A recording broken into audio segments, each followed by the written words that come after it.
Most of you are just interested what to do if eggs have been collected and a man can't ejaculate, so how do we get him to ejaculate?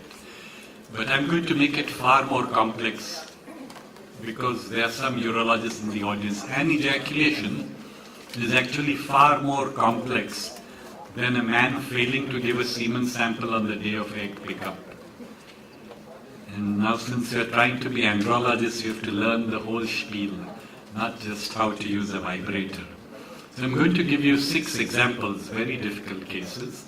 Hopefully the end of this talk will be able to give me a straightforward answer. Now this is the standard easiest case. What has happened to this man?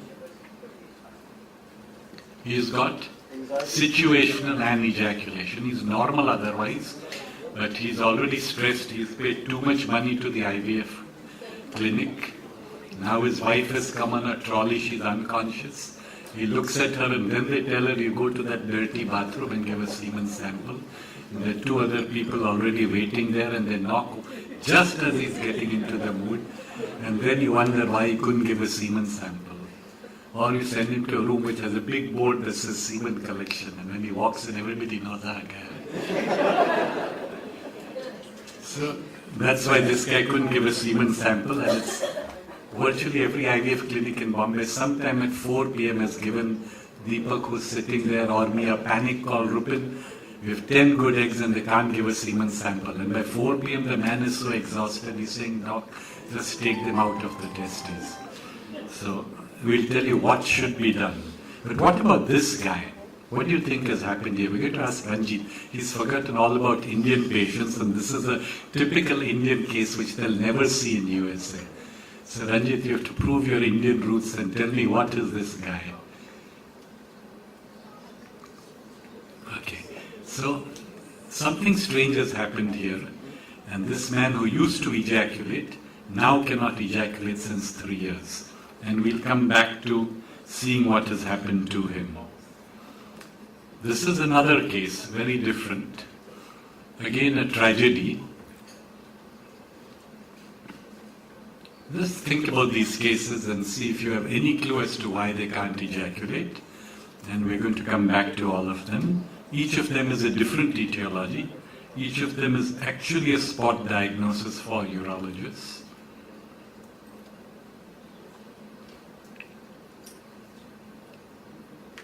Yellow semen, very interesting, and fructose negative. And there's a nice story behind it, but we may not have time to tell you. This is one which Ranjit knows, because this is easy. But the rest of you are going to bungle and tell me it's retrograde ejaculation when it is not, something more than that. Okay, so now to understand those cases, when a man ejaculates, 4 things have to happen. First, he reaches a climax, a sexual climax, and experiences orgasm.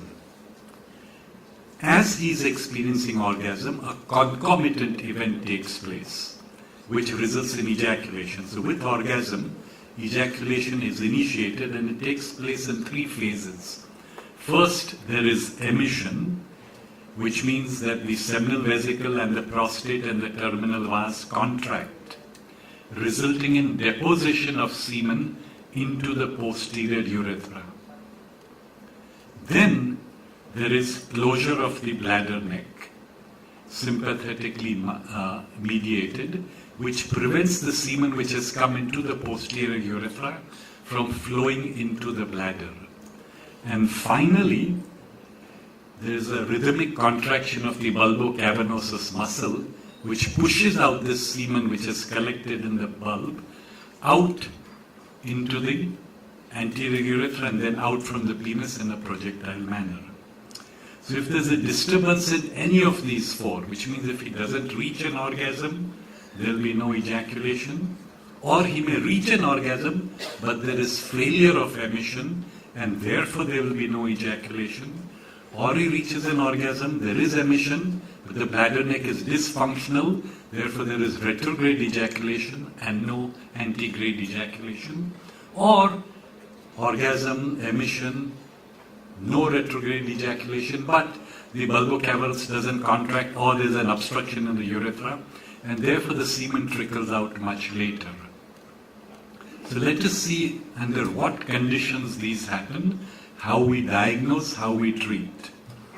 Now, failure to ejaculate, very frustrating for the patient, for the IVF lab, fun for the uroandrologist who knows how to treat it, but troubling for everybody else. Clinically, we understand anejaculation as two different categories, situational and total. Situational means that he can ejaculate in some situations. He may ejaculate at home but not in the clinic. He may ejaculate during intercourse but not by masturbation. He can ejaculate when he's not stressed, but he cannot ejaculate when he's told you have to do it now. All this is situational. The diagnosis is obvious from the history. No investigation is needed. Only you need to take a good history. So one question we always ask patients is, do you have difficulty collecting a semen sample? Will you be able to collect in the lab? Will you be able to collect by masturbation?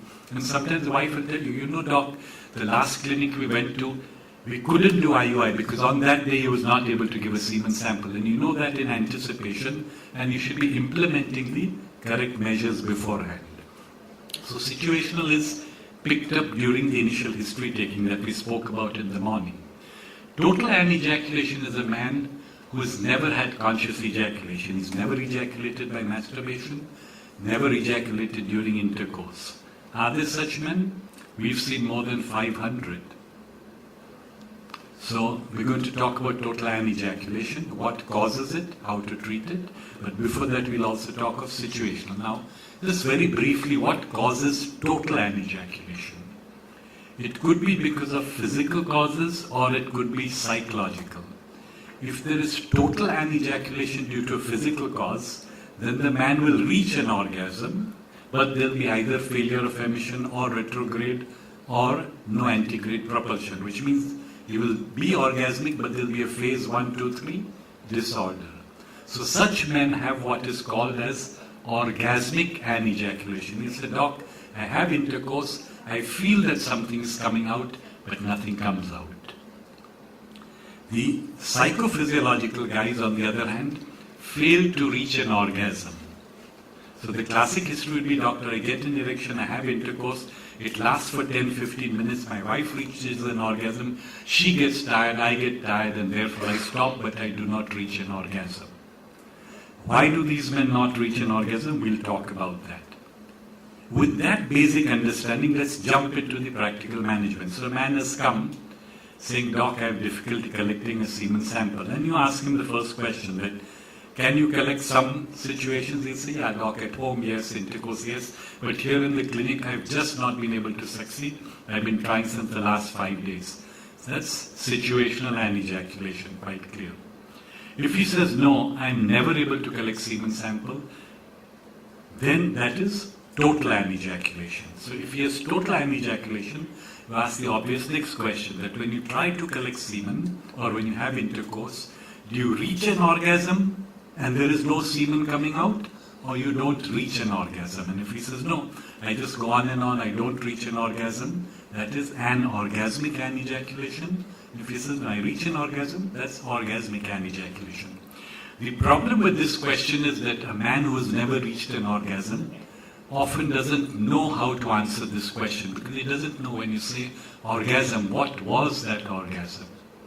Therefore, in such cases, very often, when you ask him, did you reach an orgasm? Yeah, no, I don't know, maybe. So in such a case, one supplemental question we ask is that, why do you stop intercourse? Is it just because you're tired or because you feel a sense of release? And if he says, no, there's no release, I just feel tired, he's probably not reached an orgasm.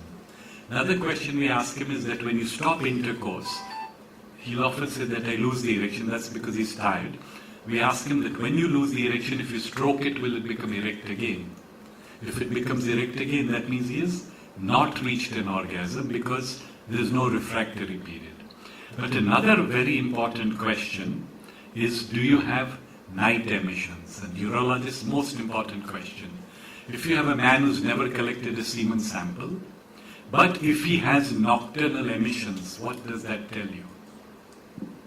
That the whole physiological mechanism is intact, because he's able to ejaculate, which means he's producing semen, there is no blockage, and there is no retrograde ejaculation, it's coming out.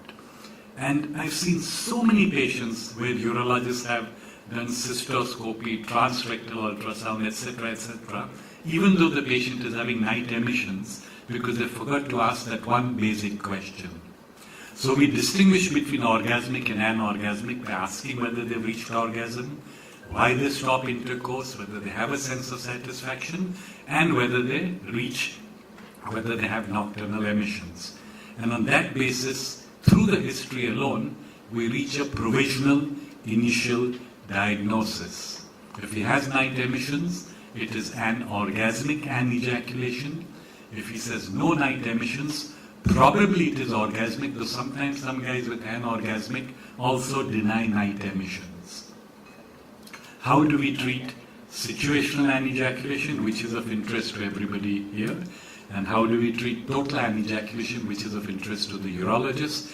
But you, gynecologists, will also need to know that, because the urologist working with you has no clue. Trust me. Okay, situational anejaculation is of 5 types.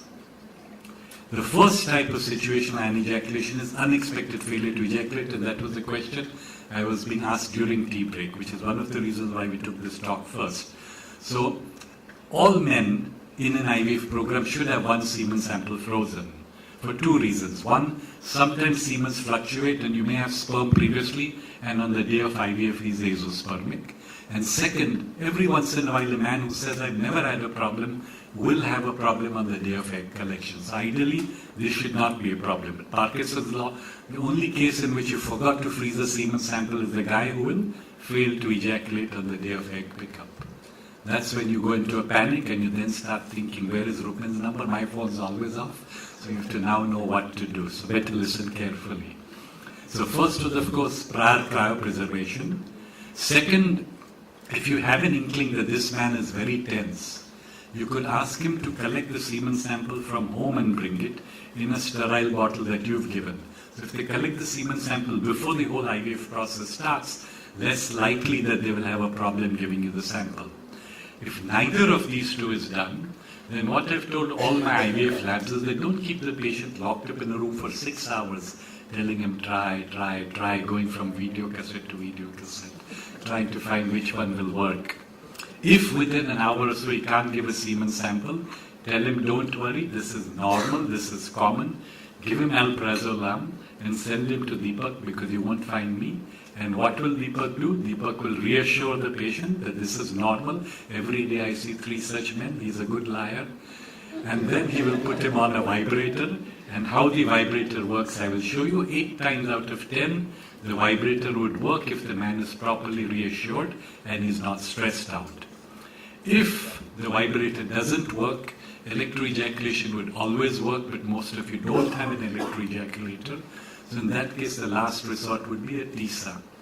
Someone asked me a question, that a patient had 1 million sperm count in the semen, but when we did TISA, we didn't get sperm. Can that happen? Sure.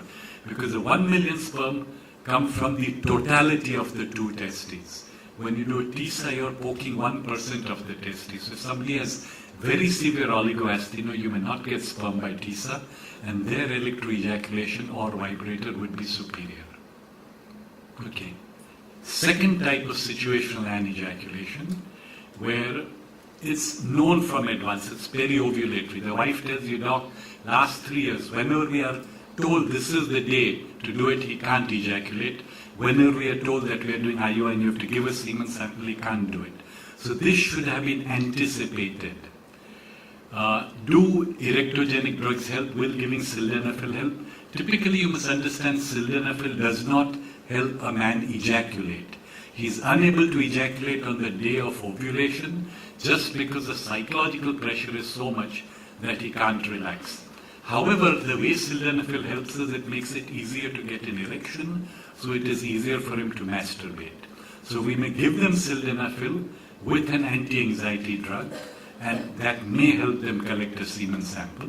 But additionally, we train them how to use a vibrator in advance, especially if there's a history of 1 or 2 IUI cycles which had to be abandoned because he could not collect a semen sample. Then the couple comes to us beforehand. We teach the man how to use the vibrator. Usually they'll succeed very easily. And then we give them a vibrator, or they come to the clinic, or the IVF clinic has a vibrator, and they will use that vibrator on the day of egg pickup or ovulation to collect a semen sample. So in fact, this will now come to what you were talking about, organic causes. Now, this was how to use vibrator, electroejaculator. But there is another group of men, which is actually the kind of question you were asking, where there is a physical reason for failure of ejaculation, where he reaches a climax, but either emission is defective or bladder neck doesn't close, or there is no antegrade propulsion. Now, why would emission be defective? For emission to occur, the sympathetic innervation should be intact, the prostate and seminal vesicles should be healthy, and there should be no obstruction. Now, if there is an autonomic neuropathy due to spinal cord injury, retroperitoneal lymph node dissection where the sympathetic ganglion is removed, aortic aneurysm and surgery, some pelvic surgery where the sympathetic fibers are removed, then the nerve fibers innervating the seminal vesicle and the prostate get damaged, and therefore there is no emission at all. In such cases, if you do electroejaculation, you will stimulate the final nerve fibers that are innervating the prostate, and there would be ejaculation. There could be failure of emission because of tuberculosis, when the prostatic ducts and the ejaculatory ducts are completely fibrosed. Will electroejaculation work in those cases? No, because it's an anatomical obstruction. So failure of emission due to an anatomical obstruction, treatment will not work. The only option is TSA-ICSI. Failure of emission due to all these neurogenic causes, electroejaculation may work. So in the patient you mentioned, if his failure of emission was due to a neurogenic cause, and therefore he has partial emission, maybe electroejaculation might help, but probably the medical therapy would also help. Emission also requires adequate levels of testosterone. And if a man has very low testosterone levels, the prostate and seminal vesicles don't function, and therefore there is no emission. So if you have a boy who's had testicular atrophy bilaterally, testosterone level is only 50 nanogram per deciliter instead of being 300. He may reach an orgasm, but no semen will come out. So all these are causes of phase 1 failure of emission. Clear? Now, how do we treat them? So as we said, if it's an anatomical block, electroejaculation won't work, surgery won't work because this is completely fibrosed. And in such cases, just for the urologist, in genitourinary tuberculosis, there's a complete extensive fibrosis. There's calcification in the seminal vesicles. You cannot do a TURED in these cases. You will have azoospermia and low volume ejaculate or no ejaculate at all. And the transrectal will show normal or fibroseminal vesicles with calcification. And you cannot do a TUR in those cases. If there is failure of emission due to impaired sympathetic activity, typically diabetic neuropathy, then medication, as I just mentioned, may help in about 50% of the cases. So the patient you will see in your infertility clinic is a man with juvenile diabetes, whose typical history is, doc, when I got married I used to ejaculate, but now in the past 2-3 years my semen volume reduced, and over the last 6 months no ejaculate is coming. So in the first phase there is partial retrograde, then there is complete retrograde, and then there is failure of emission as the autonomic neuropathy progresses. And 50% of them respond to the medical therapy. If there is a neurogenic problem due to sympathetic denervation, you can try the vibrator. 50% of spinal cord injury respond, 50% won't, depending on the level of the spinal cord injury. Electroejaculation will usually work in most of these cases and produce a good semen sample. If there is severe hypogonadotropic hypogonadism, then hormone therapy may help. So there are 2 types of hypogonadotropic hypogonadism, or rather there are 2 types of hypogonadism. Now one patient who might come to you rarely into your clinic is a man who's 22, 23. He says, "Doc, no semen is coming out. I can have sex, I feel orgasm, nothing comes out." When you look at him, there's no hair growth. He looks hypogonadal. When you or someone examines him, testes are small, penis is small. FSH, very low, testosterone very low. This is a case of primary hypogonadotropic hypogonadism. We'll do the MRI to rule out any tumor. We had one boy who presented like this, and when we did the MRI, he had a craniopharyngioma slowly growing, and that had to be corrected. Once we rule out anything in the brain, if you give that man gonadotropins, testosterone will go up. Within 6 months, the semen will start coming out. He'll still be azoospermic. After 2 to 3 years or 4 years, sperm will appear in the ejaculate. The second type of patient who will come to you is, again, hypogonadal, having sex, nothing coming out. When you do his hormone assay, FSH, LH are very high, 70, 80. Testosterone is very low. Who is this guy? Primary testicular failure, not mumps. In mumps, the Leydig cell function is preserved. Most patients with mumps orchitis continue to have normal androgenization. The guy who has very low testosterone is the guy who had bilateral testicular atrophy. That completely shrinks the testes. The atrophy may be due to bilateral torsion or bilateral severe epididymal orchitis from other causes, but typically from torsion. Both the testes are tiny nubbins. Testosterone is very low. And that patient will gonadotropins help? No help for the gonadotropins. You will put him on testosterone. Within 6 months, semen will come out. Will it have sperm? No. How will he have children? Donor insemination is the only option. Second type of patient, failure of emission due to phase 2 disorder, where the bladder neck fails to close, and therefore he develops retrograde ejaculation. Why will the bladder neck fail to close? Either because it is anatomically disrupted. Now, if there's a fractured pelvis, ruptured bladder, ruptured urethra, often the bladder neck remains open permanently and is unable to close.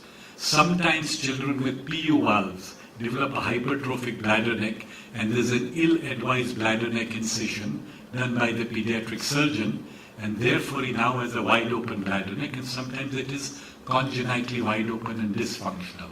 Such a patient will have retrograde ejaculation because it is an anatomical disruption. No form of medical therapy works.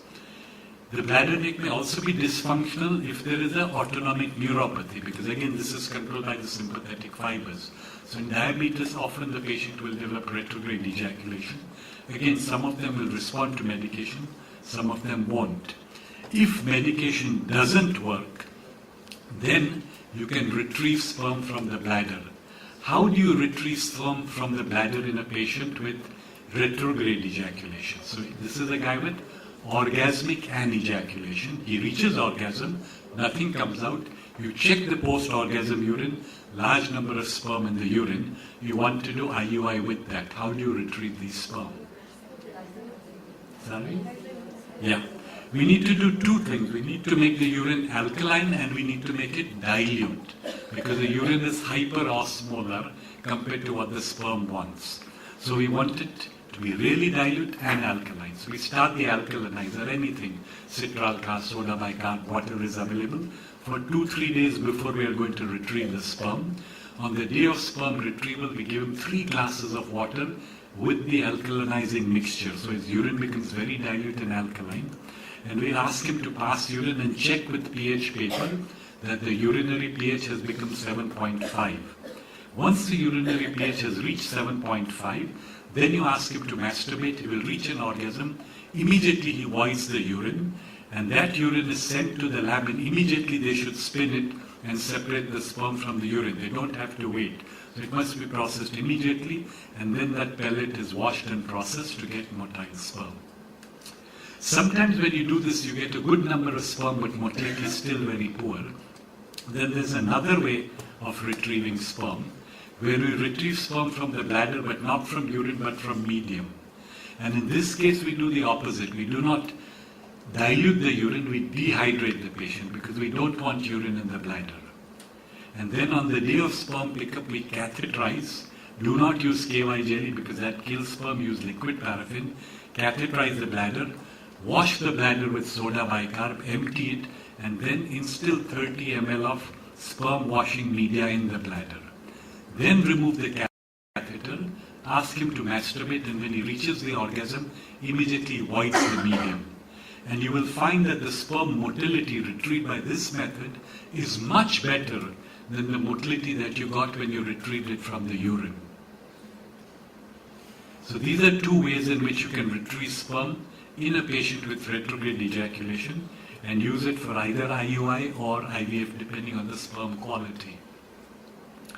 The third phase disorder is where there is emission, there is closure of bladder neck, but there is a problem with the contraction of the bulbocavernosus muscle, which can happen either because of surgical damage to the bulbocavernosus or because of pudendal nerve neuropathy, or there is a diverticulum or stricture in the urethra.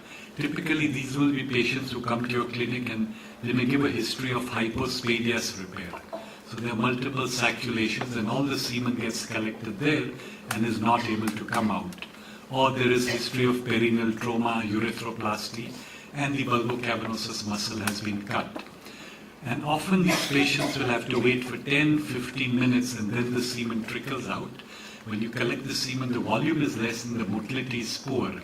And the reason why the motility is poor is that urine has also collected in the sacculation in the urethra. So in such patients, what we do is we ask them to pass urine, milk the urethra, then instill medium in the urethra. So the whole urethra is lined with media. Then you ask them to masturbate and ejaculate and collect semen, so that as the semen trickles out, it is mixing with the media. So it's easier for the semen to come out, and it is mixing with media rather than urine, and then you will have a much better sperm recovery. Okay, so these are all rare cases, but these are the cases that which will make your care stand out from the clinic next door. This is the care someone who's attended an andro microsurgery, an andro master class should be giving. So sometimes you can correct the stricture, but often you can't. And then you collect the post-orgasm dribble after injecting media into the urethra. So to summarize, an ejaculation is not just a matter of applying a vibrator. First you differentiate. Is it situational? Is it total? Situational, you should be picking up from your sexual history from the couple. If it is total, then you distinguish between orgasmic and anorgasmic. A lot of the cases you will be able to treat with the vibrator, so you should have a vibrator and you should bear in mind all the points that I told you about how to use a vibrator. Electroejaculator is optional. If you're a very busy clinic, certainly you should have it, and I think ideally the urologist should use it, because if you run into some problem, you've had a qualified person using it. If you don't have the electroejaculator, then you'd have to do TISA and ICSI. So now, coming back to the quiz, anybody who doesn't get at least one of 6 answers right doesn't get dinner. So, diagnosis. This is brilliant. 10 people have it. So this is situational anejaculation, and we'll qualify it further. How will you treat it? Ideally, we should have cryopreserved. If not, we will use vibrator. If that doesn't work, electroejaculator. That doesn't work, TISA. Okay, any guesses? Sorry? This is difficult, but maybe I've given you a hint. Okay, do you think this is physical or psychological? Physical. It's a physical problem here. What was the pus discharge that came from the scrotum? This is tuberculosis. Typically, this is a man with tuberculosis, and as you know, tuberculosis heals by fibrosis. So the typical history of the man will be, I got married 5 years ago, first 2 years were normal, I was having sex, I was ejaculating, then I had testicular swelling, and then some pus came out after the doctor gave me medicine. I always blame the doctor. Doctor gave me medicine, then pus came out, and then he gave me more medicine for 6 months or so. And during that time, as he was giving medicine, my semen volume became less, and now nothing is coming out. So this is a case of genitourinary tuberculosis, which has caused complete fibrosis of the prostatic fossa involving the prostatic and ejaculatory ducts. This man will have an erection, he will have an ejaculation, but he will have an orgasm, but he will have no ejaculation because of a phase 1 disorder due to an anatomical obstruction. So the diagnosis will be orgasmic anejaculation, phase 1 disorder due to failure of emission secondary to genitourinary tuberculosis. Treatment option? Only one. You can't do surgical reconstruction. You have to do PISA, TISA, ICSI. There will be multiple blocks, not reconstructible. Okay, what do you think happened here? I already told you.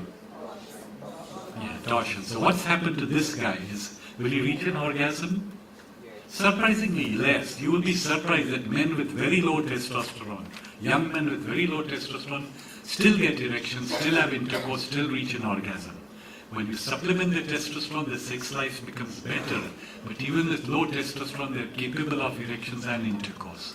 So this would be a case of orgasmic anejaculation. And he has failure of emission because there's no testosterone. So it's a phase 1 disorder, which means failure of emission due to very low testosterone, secondary to bilateral testicular atrophy following torsion. Treatment option? Only option is give him testosterone, which will improve his erection, restore ejaculation, make him look more like a man, but it will not restore fertility. For fertility, he'll have to have donor sperm. Okay? Now this is a tricky one. There's a long story associated with this. We don't have time. So what this is a guy is, he never reached orgasm. This is a man with an orgasmic anejaculation. Couldn't reach an orgasm. So then he huffed and he puffed like the big bad wolf and tried to give some semen sample, and what came out instead? Urine. And that is why it is yellowish but fructose negative. So either they collect urine or sometimes they collect urethral secretions. What warns you is that either the volume is very less or the lab will say it was thin, watery, yellowish semen. And then you ask the patient, did you have difficulty collecting? He said, yeah, doc, it was very difficult. I had to really struggle to give a semen sample. And you tell him that, okay, will you give another sample? He says, no, doc, I've been trying. This was the only sample I could give. This is a case of an orgasmic anejaculation. The so-called semen sample was actually urine. This is a true case. We treated him with a vibrator. He turned up with a count of 91 million. Did the story have a happy ending? With the 91 million, we did IUI, wife got pregnant, aborted. Did the story have a happy ending? Yes, he bought a vibrator, carried it home. He was from Dubai, used the vibrator, learned how to ejaculate naturally, impregnated his wife naturally, and she came back to Bombay and delivered twins, and both were healthy, so we had a happy ending. What about this guy? Does he have a happy ending? One testis has been removed. Now we don't know what's happening to the right testis. Is it making sperm, not making sperm? Did they cryopreserve sperm? Many questions. But we want to see if he can give a semen sample. He says no. Will he reach an orgasm? He will reach an orgasm. But he won't have emission. Very good, dinner and dessert. Why does he not reach emission? Nerves are all chewed up, damaged. Actually, it's the L1 lumbar sympathetic, which the surgeon should have preserved, but he didn't. So this is a case of orgasmic anejaculation, failure of emission, so we call it a phase 1 disorder due to sympathetic nerve ganglion damage, secondary to the retropateal lymph node dissection. He will do very well with electroejaculation. He'll get an excellent sample. Whether it will have sperm or not will depend on how that testis is functioning.